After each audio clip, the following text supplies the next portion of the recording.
You're listening to Sox in the Basement, a production of the Broadcast Basement Limited, where every show is 30 minutes of good and comes from a basement bar on the south side of Chicago.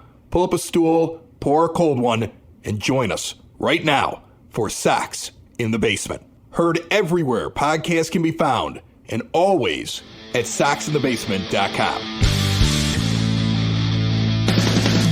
One of the things that I want to do on this episode of Sox in the Basement is I want to talk about not only one of the first trade rumors that's out there, and we're going to see tons of them, and I think this offseason, I want to talk about them all individually when they come out, as long as everybody understands that just because there's a rumor doesn't mean it's going to happen.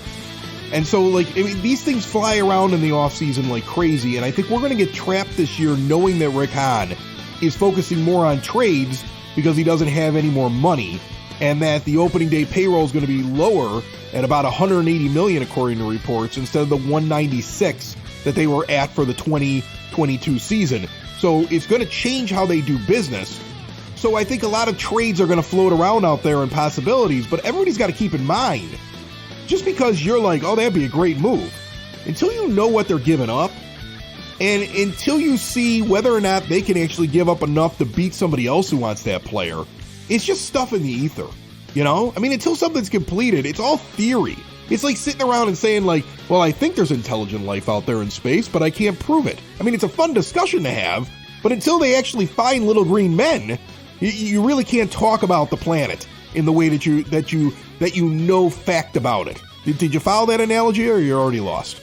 No, I'm completely with you. I understand that Klingons are an invention of a guy from the 60s who's just trying to sell a TV show, but that doesn't make them fact. And just because Sean Murphy is on the block, because the A's, who are in a perpetual rebuild, have Shea Langoliers and they have Tyler Soderstrom as two of their top prospects, making Sean Murphy a nice expendable piece for them and something that they feel like they can get value for, doesn't mean that the White Sox are actually going to get the guy, because young, controllable catchers with high exit velocities who might have their offense suppressed by playing in the grand chasm that is the Oakland Coliseum don't fall off of trees very easily. And you are, again, like you said, you're dealing with a team that, do you have the capital to sit there and make the trade? Comparatively, are you giving up too much, right? So if you were to tell me that Sean Murphy costs Rick Hahn, Colson Montgomery, his basically his number one prospect, right? That's too much for Sean Murphy in my book. Now, comparing Colson Montgomery to somebody else's number one prospect, if that number one prospect is head and shoulders above where Montgomery is, you might look at it in the grand scheme of things and sit there and say, yeah, but the Sox didn't give up that much, but they gave up more than they had to give. You know, he's an upgrade from Sebi Zavala, I think, and he's an upgrade from Yasmani Grandal at this point in his career. So good job, Rick Hahn, if you can get it done. But you're right, you can't assess these trades until after the fact. But it is fun to sit there and talk about, the Romulan Empire and whether or not they would defeat the Federation in an all-out war, and where Picard or Kirk would fall into that. And we've turned into a Star Trek podcast, so let's get back to baseball before I geek out even more. Wow, that was weird. You picked at a wound, apparently. You picked at something you shouldn't have. Yeah, you sit there and say sell the team. I wish you'd sell the team to me. Old Jerry would sell it to me. But like I said, I'm going to keep playing that lottery. But I guarantee you, if I hit the lottery, I'm going to buy the team out. And I'm going to fix it the way it should be fixed. Very weird start to this episode, and the entire episode and every episode of Sox in the Basement brought to you proudly by Family Waterproofing Solutions. Keep water out of the home from anything from blowing walls, window wells, sump pumps, gutter cleaning, you name it. They do it 24/7. Give them a call, 708-330-4466. Mention Sox in the Basement. You get additional money off. Your basement's best defense is at familydry.com. Sean Murphy is a catcher who was like a 3.5 B WAR, baseball reference WAR. You have the F WAR, which is Fangraphs measurement. Baseball reference is B WAR. He would be a definite upgrade over Yasmani Grandal, who was a negative 1.4, and Sebi Zavala, that was a 1, and if he would have gotten the amount of at-bats and playing time, and you could extrapolate it out, could at best probably be a 2 WAR. So he's an upgrade, and at 28 years old, a guy that could probably hit you about 20-some home runs a year, playing above average defensive catcher in that ballpark would be a big thing for the White Sox. But it would be a big thing for a lot of other teams. And there's competition when teams are going out and trying to get pieces in the offseason, just like there's competition at the trade deadline. And this team has not been winning an awful lot of battles when it comes to getting the player that everybody else also wants in a trade. But let's say that they go out and they acquire him. I think it would be an indication to me as to what the team philosophy is and what Rick Hahn's plan is over the next couple of years. And I just want to dive into this for just a quick moment. I think there's a lot of White Sox fans out there that have tunnel vision on 2023. And it's possible Rick Hahn does as well. If the White Sox have tunnel vision on 2023, it would be because, one, Hahn knows that if he can't turn things around, he's out the door, if he actually believes that. The window, the initial window for this team, if you believe it's still open, which we're not so sure about, but if you believe it's still open, and guys rebound from last year, and the Tony La Russa factor was such a great weight on this team that they can bounce back and be competitive and challenge for a World Series, that window really still does close after 2023 unless you can extend out some of these players or replace them, because you're going to see contracts come to an end. And you could also say that you could create a window, I believe, not only through 2023, but through 2025. And Sean Murphy would be an indication that you're looking at, wait a minute, we can be good here for the next couple of years. He would be under control through the 25 season, and he would join a group of players if you were trying to figure out that next group for that next window that would be around in 2025. I looked at what this team's going to be in a couple of years, just to kind of get a big picture of the team instead of just focusing on the upcoming season. Assuming Yoan Moncada is what he is, which is what I believe, and I know that's what you believe. Not everybody believes it, right? Right. But you'd be buying him out at $5 million, and I wouldn't have him on this team. You would also see players no longer on this team by the name of Lance Lynn, Liam Hendricks, Tim Anderson, unless you extended him. He's out of options going into that season. Kendall Graveman, Larry Garcia finally off the books for the 2025 season. You know they'll extend him. Unless we give him a raise and keep him even longer. Jake Diekman would definitely be gone. I don't even think I think they buy him out the year before the 24 season for $1 million. I still don't understand that move. Grandal and Giolito are both gone after 23 because Lucas Giolito's walking out that door. He's going to go test the free agent waters. If he has a good season, somebody else is going to get him because they're going to overpay for him. If he has a bad season, who cares if we get him?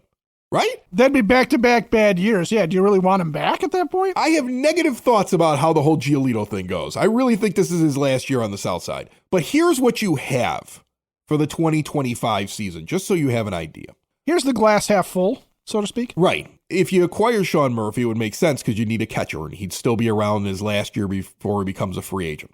You'd also have Eloy Jimenez, where instead of buying him out for $3 million, you'd be paying him $16.5 million to be your designated hitter. Luis Robert would be roaming center field at $15 million. And you would likely have Oscar Colas in that outfield as well, right?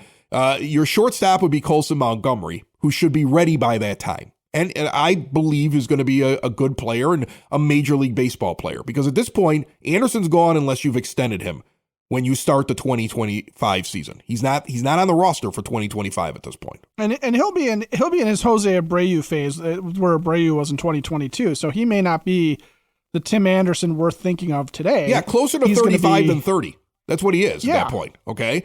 And you have a Jake Berger still on the roster because that guy's never making any money. I like Jake. Jake's still in his pre-arb years at 27. Like he's going to be like 32 or something like that when he becomes a free agent because of all the injuries. But congrats on your kid there, buddy. Congrats on the new baby. Okay. Both Jake and his wife have both been on this program before, and congratulations to them. But Jake's still here. And so if he improves on his defense, maybe he's over at third base. And in your rotation, you have Dylan Cease in his last year and Michael Kopech in his last year. And if you turn Garrett Crochet into a starter, you have him. That's what you have. Right. That's your core going into your 2025 season for the Chicago White Sox. So as you look at 23, don't forget what it's going to look like over the next couple of years. Because I'm going to tell you something, Ed. I don't want to go through another rebuild or a remake or whatever this fake rebuild was. It wasn't a rebuild. It was a remake. Right. Because as you've said before, the team is old and you don't have control forever with these guys. And so it'll be interesting to me. I'm fascinated by what the moves will be for the White Sox because I think that you have 2023, you could push in all your cards, you could go for it, right? And it would make sense if you have a general manager that's like, it is what it is, and I'm in trouble if we don't make it to the postseason. I'm not going to have a job, so I'm pushing everything in. If he feels like he's Teflon and he's got a job for life, and he's looking at the overall big picture, he can be very competitive in 2023 and possibly make the playoffs if he makes the right moves. But he should be looking at a longer picture of the 24 and 25 seasons, if not beyond that, building so that you can now look at that in the next couple of years and continue to extend out what your team is. Because there is a point where the players that came up in your system or that you acquired for this run, a run from 2020, 2021, 22, and let's say 23, this initial 4-year window is coming to an end, and a lot of these guys are going to go. And I know we fall in love with players that we saw through the build, the remake, whatever you want to call it, and guys that have been on this field for a long time, but they're not White Sox for life, and they're not baseball players for life because they get old. And some of them I don't think we have a lot of guys on this team that still have another level they're taking it to. Like Luis Robert, probably another level. Eloy Jimenez, probably another level. Luckily, we have those guys signed for many more years. I think Andrew Vaughn's got another level. Andrew Vaughn, another level. Some of these guys, they are what they are. You know, at this point, that's what I'm looking at the most. When I hear the Sean Murphy rumor, it makes me think to myself, this makes an awful lot of sense. Fix his catcher right now, fix his catcher for the next couple of years. I like that because if I were a new general manager walking in, I wouldn't be concerned about trying to keep my job after this season. Me as an overall fan, I don't want to push every card in for 23 unless I feel like, wow, there are some moves you could make right now. I mean, you could go out and spend money. You can go out and get one of those big shortstops, and I'd be like, okay, fine, push it all in. But I just don't know with the cap, the salary cap that Jerry Reinsdorf imposes on his own team. I don't know if it makes sense to throw every card in, and then I'm sitting around in 25 on this show talking about the next rebuild.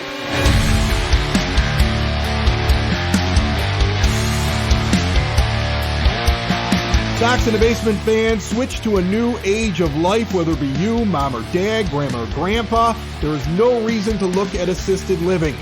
We can make a smart home. Well, actually, I will make the smart home. Hyatt Home Medical Equipment will make a smart home for you. They're better at this than me. We'll talk about White Sox problems. They'll find a way to get the most out of your CPAP machine. They'll get you spare oxygen tanks. They'll give you the best in diabetes control. They'll put lifts in the home to get you from one floor to another. They'll make the house less of a fall risk. There's so much you can do. There's so much they can do for you, and you can see it all at hhme.com. They work with your insurance, and if you mention Sox in the Basement, you get additional money off. Stop in and see them in person. Ask any question you want. See everything they have to offer right in Evergreen Park, 3518 West 95th Street. You know, there's something to be said about Rick Hahn's philosophy being one of sustainability. Okay, so your point is you don't want to push in 2023. You don't think that he should push in 2023. You want to look at the longer term. I'm not giving in. I know you got a great point. I just want to say that so nobody's confused. I'm not saying let's not win the World Series in 2023. No one's saying that. I'm just saying that if you have to also look at your franchise beyond 2023 when you're making moves, unless, of course, you're a general manager who's been told your job's on the line. And so that's what I'm kind of curious. What kind of trades am I actually going to see? Are they going to clean out everything they have in their system? Are they going to be making moves with the idea of we're not going to have very much left even on the major league team in a couple years because we had a short-sighted view of win now, win immediately with a rookie manager? Right, and that's what I mean. Like you're saying, don't go all in on 2023 by completely emptying the farm system, trading away one of these long-term pieces that you've identified are going to be here in 2025, and do that to get in veterans on short-term contracts, guys that are hot right now, guys that you're not going to be able to control for much more than next year or the year after, and are going to fall off with the rest of the names that are going to fall off after the 2024 season. That would not be the sustained success. Using some of what little capital you have to go after a Sean Murphy and solidify a position for the next few years, that's going to coincide with what you've identified as the young core of Eloy Jimenez, Luis Robert, Andrew Vaughn, Dylan Cease, and these young players that we are actually, looking at that are not approaching 30 and are going to be around here. That I think is Rick Hahn's maybe next step in the model for success, because he didn't get it done in the I'm going to draft super well and I'm going to get all these international free agents and I'm going to spread that wealth and build up the farm system so that there's always the next man up who's going to be able to contribute. Instead, it's a little bit more of the Kenny Williams reload every year, right? And you can do that, though, but you can do that by getting young, controllable guys and continuing to scale back certain positions at a time. So, for example, planning on Colson Montgomery being Tim Anderson's replacement, trading him now for a piece that's going to help you just this year and maybe in 24, short-sighted, because Tim Anderson's also, because of age and contract, not going to be here, and you're going to need a shortstop. Trading Colson Montgomery and getting back a young shortstop and another young piece, that can build up into that next group and help you now, hey, that's a smart move. That's how you build sustainability. I'm not saying Colson Montgomery gets that done, but you get the point. Well, and the interesting thing here is, and that's why I'm saying 23 versus 25. And you might be like, well, what about the season in the middle, Chris? 24 is really interesting because with all the options and the buyouts, 24 could be very much like 23, okay? But you're going to have still some bad money there because there are players on this team that are making money that they shouldn't be making on this team. I mean, Yohan Moncada is making $25 million in 2024, 24.8 to be exact. So to me, you have your 23 team right now that you can make a push with. 24 is going to be the remnants of that team, but it's also going to be part of the core that gets you into 25. And so you do have that's how I kind of look at it. You're either looking at this year, you're looking at 25, and you're looking at 25 and beyond. What are you looking at while you're making your moves out here? And the biggest problem, Ed, is the owner. The owner makes a cap for himself, doesn't he? Well, he always has. And he always will. And I actually saw this, in social media circles over the weekend. I saw people sitting there, one guy in particular on Facebook, and I don't remember who it was. I saw it in passing, was sitting there saying something along the lines, I saw a few other people do this, that, calling Jerry cheap isn't fair because $180 million is a lot of money still. It's just that Rick Hahn doesn't know how to spend the money he's given to spend. There is part of that. I could have spent that $180 million better than Rick Hahn. But he shouldn't just have a $180 million payroll. That's a mistake. Well, and that is where it comes down to it. And you look at it and you go, okay, so can we really qualify Jerry Reinsdorf as being a cheapskate? Or is this something where, there is a perception of him that doesn't match reality? And so I actually went back and I looked as far back as I could at Major League Baseball payrolls. And I only got back to 1988. Data before that's too scarce and too unreliable. But that's 25 years of Jerry Reinsdorf, okay? And here, to give you an idea of what I found, I'm not going to list every single year because it's not worth it, but some of the highlights. So from 1988 to 1988 to 1990, the White Sox are, all three of those years, dead last. They are the bottom of the barrel in major leagues in payroll. They only climb in 1995 up to the bottom five. They're fifth from the bottom. Then they get kind of towards the middle. And you get that 93 team that's successful. They're 13th. The 94 team, they're up to 8th. He spent a little bit more money. 95 through 96, he's now the 5th. He's now top 5. He's the 5th highest payroll in the majors. 97, he makes Albert Bell the highest paid MLB player in history to that point, right? He is the high mark for contracts. And the White Sox are 3rd in payroll. And then they fall off. They get back down towards the middle. They get down towards the bottom. In 2000, when they win the division, they're actually 25th. In 2005, they're up to 13th. They're kind of in the middle of the pack. In 2006, he spends money. They're 4th. In 2007, they're 5th. In 2008, they have that last run with that kind of group. When you're talking about 2024, that's what it reminds me of, is 2008, the last remnants of the championship team mixed in with a few free agents and high-priced guys to get you up to 5th in payroll. He hits 5th again in 2011. You know how that went.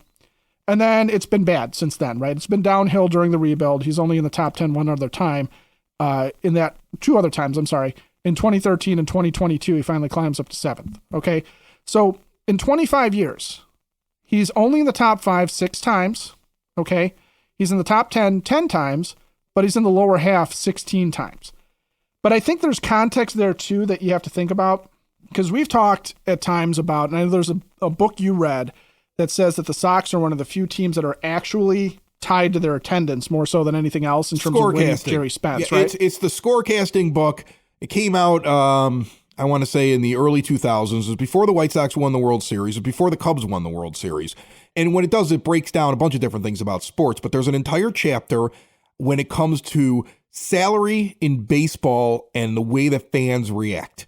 And the two fan bases that will show up if you spend money and put a good product on the field were the Yankees and the White Sox. They stood heads and tails at that time over everybody else when the person who wrote the book looked back on like decades and decades of data that showed that White Sox fans are a type of fan base that if you put a product on the field, they show up in droves and you make more money. And what it pointed out was that the Yankees seem to have understood this over the years, and Jerry Reinsdorf and the White Sox had not understood that. They will only spend money after you show up. And it was one of the reasons why they said the White Sox don't compete at the same level. When Jerry Reinsdorf buys the team, the city of Chicago is the second biggest city in the United States. It had been that way from 1890 on to 1980. Okay, at the 1980 census, we're still number 2. We're still the second city. And LA overtook us some point in the 80s. Okay, we've been the third largest market, the third largest city in the U.S. ever since then. And media market's tied to that too. Okay, it's tied to population. It's TV stations that reach this area, and so ratings are important. Media money is important. And here's what I want you to remember, Chris. When Eddie Einhorn and Jerry Reinsdorf bought the team, okay, we don't talk about Eddie very much, but Eddie Einhorn bought into the White Sox because he wanted to do the Marquee Network 40 years ago. He wanted to do the Yes Network, okay, 40 years ago, where the Yankees control their media outlet, full lock, stock, and barrel, so the profits, the narrative, all that stuff. The Sox tried to do that with Sports Vision. That was Eddie Einhorn's baby. And remember, in the 80s, when we were kids, you had to have that set-top box, otherwise the games were scrambled, except for occasionally on Channel 32. And nobody paid into it, right? And then you had to be a cable subscriber to get the games. It screwed up their fan base. It's the reason why the White Sox become the second team in the city. You talk to older White Sox fans, they'll absolutely tell you the Cubs were the bums in the city. The White Sox were the place to be. We had Harry Carey. We had everything rolling for us. I mean, when you sit down and you think about the Reinsdorf legacy, never think that he walked into the situation where we were the second team in the city. He created it. And this is where I'm going with this. Okay, so what did I say? 88 to 90, they're last in the league in payroll. Why? Because they're coming out of that Sports Vision debacle. And Michael Jordan's getting the Bulls really, really good, right? And WGN needs those Bulls games. They want the Bulls on there. And so around that time, GN says, we want to put the Bulls on TV. And Jerry says, now without the White Sox. And so now the Sox games are on WGN all of a sudden, right? And now, the media dollars are picking back up. And eventually you come around to Fox Sports Net and what is now Comcast Sportsnet or NBC Sports Chicago, right? Which is half owned by Jerry Reinsdorf, a quarter owned by Bill Wirtz, and a quarter owned by NBC. And so Jerry's got his station, his cable station, where he controls the narrative, but he doesn't get all the profits, okay? So right now, NBC Sports Chicago, you have a White Sox team that did not do well last year. You have a Blackhawks team that is in a rebuild cycle and has not been very easy to watch, all right? So you have revenue on NBC Sports Chicago that I would imagine's got to be a little bit down, okay? And when Sports Vision was a catastrophe and no money was being made on the ratings and there's no media money coming in for Jerry, he's low in payroll. When he gets good in the 90s, he's not spending a ton of money in 93 and 94, right? He's not huge. He's in the middle of the pack, but he's getting dollars, right? He can expand because the Bulls are helping drag the White Sox up. They're on WGN. They're on the Superstation. They're getting broadcast all over the place. We can see the home games. It's got that Bill Wirtz dying effect that the Hawks had when Rocky put him back on TV. And that, I think, is what you have to look at is where are the ratings, okay? Because you're right. If Jerry's paying attention, he's putting a good product on the field, even if he's doing what David Sampson said and just competing for second every year. But he's putting a competitive team on the field every single year. We're showing up, right? And we're smart about it. We understand when they're trying to sell us a bill of goods that isn't working. But we're also, not seeing this from what Jerry, I think, is seeing, which is he's probably cutting payroll because he's looking at advertising dollars from the TV station, from the TV coverage that just weren't there, okay? And baseball TV viewing is down, across the board anyway, right? But on the north side, they have the marquee network. Whatever they sell is the Cubs. That's Ricketts' money. Jerry's got to split it. And that's probably hurting him. It's probably hurting the bottom line. So he looked at it, we pointed out he had the attendance last year. We showed up to the ballpark, fans. We did. But maybe we didn't watch enough on TV. Or at least not enough of us with set-top boxes. Now, I can't say anything about that directly because I don't know. I don't have one. But I suppose if you have one and you're a Sox fan, you know what to do. All right, hold on 1 second here. I'm pouring myself another hailstorm at the bar because we're going to get into the weeds on this, what you just said. First off, Hailstorm Brewing Company, the official brewery of Sox in the Basement. Visit their brewery. It's beautiful. It's a big beer hall. You can see the beer being made. Tinley Park becoming one of the big spots for breweries. They're right there in the lead, 8060 186th Street, right off of 80th Avenue. They got a brand new brewer there. He's highly acclaimed, Will Turner, decades of experience doing their classic styles, trying some new stuff. We're getting the stout season. They've got the live music on the weekends. They've got the fire pit on the patio, the extensive beer menu, really good food in there as well. And like I said, the official brewery of Sox in the Basement. Get out to Hailstorm. Check out everything they have to offer at hailstormbrewing.com. But maybe bump into Ed and myself in Tinley Park, 8060 186th Street. Now, the most interesting thing about what you just said, to me, is this split over who owns the network that the White Sox are on. Because if Jerry Reinsdorf owns 50% of the network, one, it explains why they cover him the way they cover him, why he's never really criticized, why anybody that says anything bad about him is poo-pooed, shot down, attacked, whatever. And there's always this glowing thing because it's not that he could pull his team off of NBC Sports Chicago, and that all of a sudden would ruin the network. No. He's actually paying the people that are talking about him. Okay, if he's got 50%, then he has all the influence in the world over there. But where do you get that from? Because it doesn't get talked about enough. I know it's on the Wikipedia page, but I don't trust Wikipedia. Where else do you get that from? Well, I get it from Robert Feeder has reported that. And I caught a Sun-Times article in June from Jeff Agrest, who was talking about the possibility of Jerry trying to make his own marquee network. And that's partially, I think, what Jerry wanted to do. Well, that's what Eddie Einhorn wanted to do, right? He wanted Sports Vision to become what the marquee network is. You're exclusive home for the White Sox. We control the narrative. We control the advertising dollars. It's what the Yes Network is to the Yankees. It's what the marquee network is to the Cubs and the Ricketts family. And Jerry, I don't know that the problem is necessarily that Jerry's trying to control the narrative, because I think that's what baseball teams want to do. I think the problem for Jerry is he's only getting 50% of that share. Okay, whatever that brings in. So if the Hawks aren't doing well, that drags the network down. If the Sox weren't doing well last year on TV, that drags the network down. If they don't have enough original programming, that drags the network down. So I think it's tied to the 50% share he has, but he's tying his payroll to the 50% share he doesn't have of NBC Sports Chicago. He's tied money-wise. He also controls the narrative. Don't tell me he doesn't. Don't tell me that there isn't a control. No, I'm telling you. I'm telling you he wants to do that. And I'm telling you that's what the Ricketts family wants to do. And the Yankees want to do it. That's what they all want to do. They all want on their local level to control the narrative and the money. We got a little taste of how the narrative gets controlled over the summer. And then we decided we were doing something in a different direction because we got a little taste of it. We got reached out and touched, and we're like, we're done with this. Okay. Yeah. So I mean, like we know how that operates over there. So, and that's why we're like, no, we're staying independent. We're doing our own thing over here because, so yeah, it does trickle down from him, but he is tied to then what the station does money wise. It's not just the gate.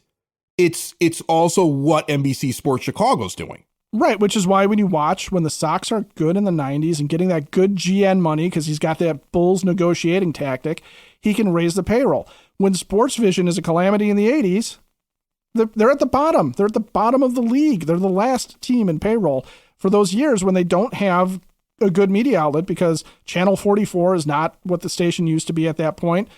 32 is becoming the Fox network and is no longer going to carry local programming nearly on the level that they did when they were an independent UHF channel. You can't touch the networks. The Cubs have GN. WGN owns the Cubs, for God's sakes. The Tribune Company owns the whole thing.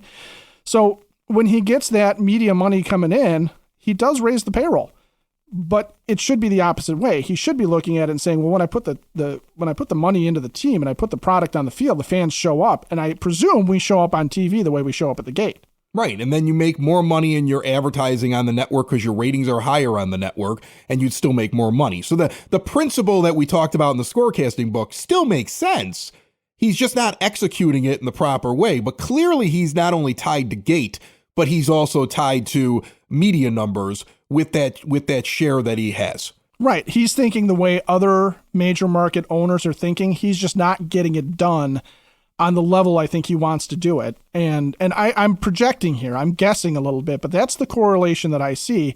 And so when we're coming into this year and he's saying, I got to drop payroll, and we're looking at it going, hey, as fans, we showed up, man. We were at the games this year. We came to these games in spite of all the frustration. But apparently we didn't watch enough on TV or whatever. I would imagine that that's what's going on. Is somewhere behind the scenes, he's looking at what he's getting in revenue-wise from the media. He's dropping the payroll. Even though we're looking at this going, you could push so many chips in on 2023 right now and bank on the rebound and go for it. Or you could even push some chips in, but you could also be looking out down the road and putting money into this team, and we're not even sure what they're going to do. Sox in the basement. Sox in the basement. Sox in the basement. Sox in the Basement. Heard everywhere podcasts can be found, and always on soxinthebasement.com.